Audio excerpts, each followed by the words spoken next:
I don't know anything about your case. The only thing I know is what you're charged with. I do not, and I'm not allowed to do a pre-jury trial where I hear everything and make decisions, and then people can then have a trial. Welcome to one of the most underrated legal lessons you'll ever watch. Because today, Judge Boyd isn't just running a pretrial, she's running a clinic on courtroom procedure. This isn't your average shouting match or viral meltdown. Nope. This is where legal nuance meets real-world confusion, especially around what a judge can and can't do before trial even starts. The defense wants to challenge a witness. The prosecution drops a curveball. And Judge Boyd? She's got one message: this ain't trial yet.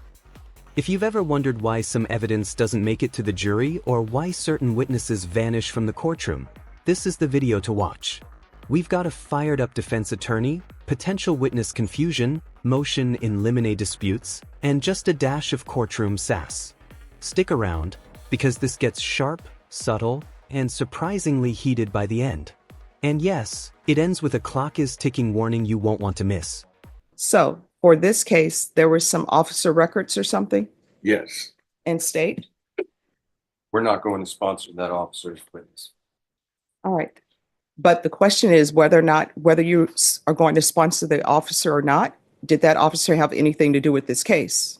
Yes, he did. She did. So then the question becomes whether or not the defense is just going to accept that that officer is not going to be called as a witness, because maybe they want to call the officer as a witness. I don't know. So where are we on that? Have you all conferred over that? Well, not over that. I mean, he's not somebody I would want to call with. All right. So then do you need the records then? Since they say they're not sponsoring him as a witness, they're not going to call him. That's correct. Now, because of that, there's a secondary officer that they intend to go forward with, who didn't make the arrest, who didn't make the stop. And I've got some motions I'd like to file on that. Well, why? I mean, I don't understand why that hasn't been done. What motions need to be filed on that? Well, I don't know that that officer can sponsor this other officer's stop and video when she wasn't even there. I mean, well, that'll be something for you to take up at trial and see whether or not, and I'll make a ruling on whether or not that officer is allowed to testify. But whether or not that officer is allowed to testify, I can't make that decision unless you're actually in trial, because I don't know what the state's evidence is going to be. I don't know if that officer has any. Here's where it gets interesting. The prosecution says they won't call the arresting officer as a witness. That might sound like no big deal, but legally, it could change everything. Because if the officer recorded the stop but isn't testifying, the defense might lose a chance to challenge the evidence directly. Even though the officer won't be on the stand, their video still might be. And the defense is right to ask, how can another officer, who wasn't even there, vouch for that footage? That's shaky territory. If you're in the jury box, would you trust secondhand testimony about a critical arrest moment? Ties to this case whatsoever, tangentially or not. So that would be something that would have to be taken up at trial, whether or not that witness is relevant. Well, there is an issue on the stop itself. But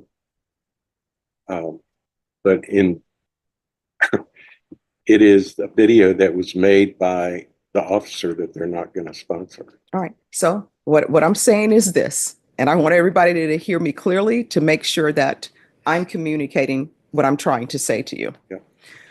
In a jury trial, witnesses will be called. I don't know anything about your case. The only thing I know is what you're charged with. I do not, and I'm not allowed to do a pre-jury trial where I hear everything and make decisions, and then people can then have a trial. So what will end up happening is the state will call witnesses. If there's a witness that the state intends to call and the defense thinks that that witness is not relevant, then I will make a ruling. If I determine that that witness is not relevant, then guess what? That witness won't testify. For example, on your case, I know nothing about your case. Hopefully, Ms. Abrams knows nothing about your case. So if the state were to decide to call Ms. Abrams as a witness in this case that she knows nothing about, then you know what your attorney would probably do? Your attorney would probably say, Your Honor, I'm object to Miss Abrams as a witness. She knows nothing about this case. Then you know what I will say? Ladies and gentlemen of the jury, if you'll step outside, we're going to have a hearing outside your presence. And then I will have your attorney to question the witness. He'll probably say, Miss Abrams, were you at this scene? No, I was not. Do you know anything about this case? No, I don't know anything about this case. Then I will turn to the state and I will say, State, how is this witness relevant? And then if they tell me, well, she doesn't know anything, then guess what I will say? This witness is not allowed to testify. Miss Abrams will step down. The jury will come back in. I will give the jury instructions and I will say, Miss Abrams, the witness who was called, you're disregard any testimony that you've heard from her. This is where Judge Boyd draws a firm legal line in the sand. The defense wants her to rule on whether the second officer can testify about the first officer's stop and video. But Boyd's not biting, because in pretrial, she legally can't rule on evidence without knowing its context. That's a key point viewers often misunderstand. Judges aren't psychics. Without a full trial record, ruling now would be like sentencing someone after hearing just one side. So she kicks it to the trial phase, where both parties can argue relevance with all the facts on the table. Smart move, Judge. It's as though she never even appeared. But I won't know if she knows anything about this case or not unless we're in a jury trial. Well, then, we do have some motion and limine issues on the case. With the motion in limines, the way that happens, unless there is some legal reason that it appears that testimony or something cannot be heard, then I can make a ruling on it. But I can't grant motion in limines when I know nothing about the case. For example, the only way that I will be able to grant a motion in limine is, this is a DWI. Let's say somebody's saying you committed a murder also, right? That is unrelated to this DWI. With that, I can say that is not coming in whatsoever. But usually with motion in limines, it's different things where the attorney does not want certain things brought before the jury. And what I'll tell everybody is I'll say, look, State. Judge Boyd just gave a masterclass on how objections play out in a real trial. Picture it. A witness is called, the defense objects, the jury leaves the room, and then the court holds a mini hearing to decide if that witness even belongs on the stand. You don't get to pre-ban witnesses just because you think they're irrelevant. That's trial work. And she breaks it down with a hypothetical that makes it crystal clear. You watching at home, would you feel confident making that call before hearing both sides? It's not just legal strategy. This is about due process. Or defense, if the state has a motion in limine, I'll say, if you're going to get into the fact that she cut down Auburn's oak tree or whatever, I'll be like, y'all need to approach before you question that witness about that. And then the jury will go outside and then we'll talk about it. And I'll say, okay, what does her poisoning or cutting down the tree in Auburn have to do with this case? And again, if it has nothing to do with the case, I'll be like, it's not coming in. Or if I find that it's more prejudicial than probative, it's not coming in. But I can't make those decisions until I know what's going on with the case. Because the only thing I know about your case is what you're charged with. I don't know any facts of the case whatsoever. I don't know. The only way I know about blood draws or whether was there a blood draw or not is because of discovery issues that were asked for.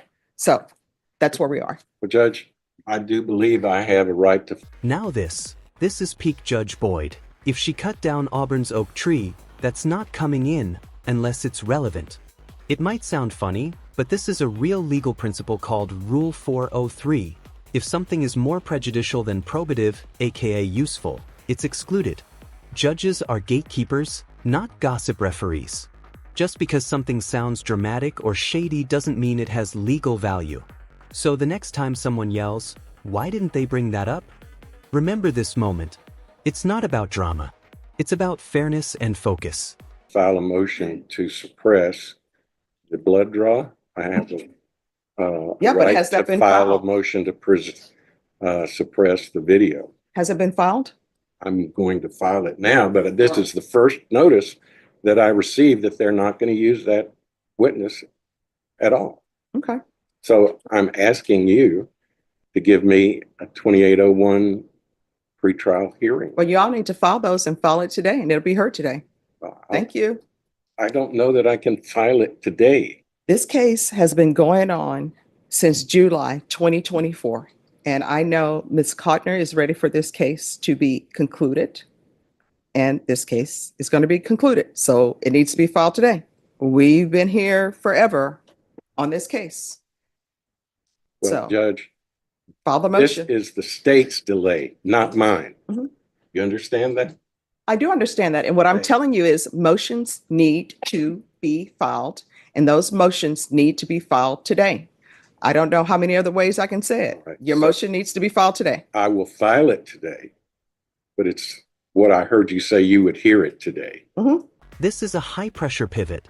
The defense just found out the key witness won't be used, and now they want a 2,801 hearing, basically, a chance to challenge evidence like blood tests and video before trial. But timing is everything. This case has been dragging since July 2024, and the judge is done waiting. You can feel the tension rise as she says it plain, file it today or don't bother. The message? If you've got motions, make them on time. Courtrooms don't operate on vibes, they run on deadlines. Question for the viewers, is this the attorney's delay or the state's stall? File your motion. State, have your witnesses here. Discuss, confer. Okay. Very good.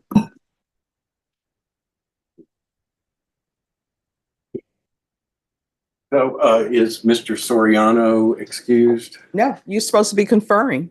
Well, assuming we don't do a video, a plea on his case. You all need to confer. And then once you've conferred, then you can approach attorneys. You need to confer with the state before you approach the court. Thank you. Judge Boyd isn't mincing words now.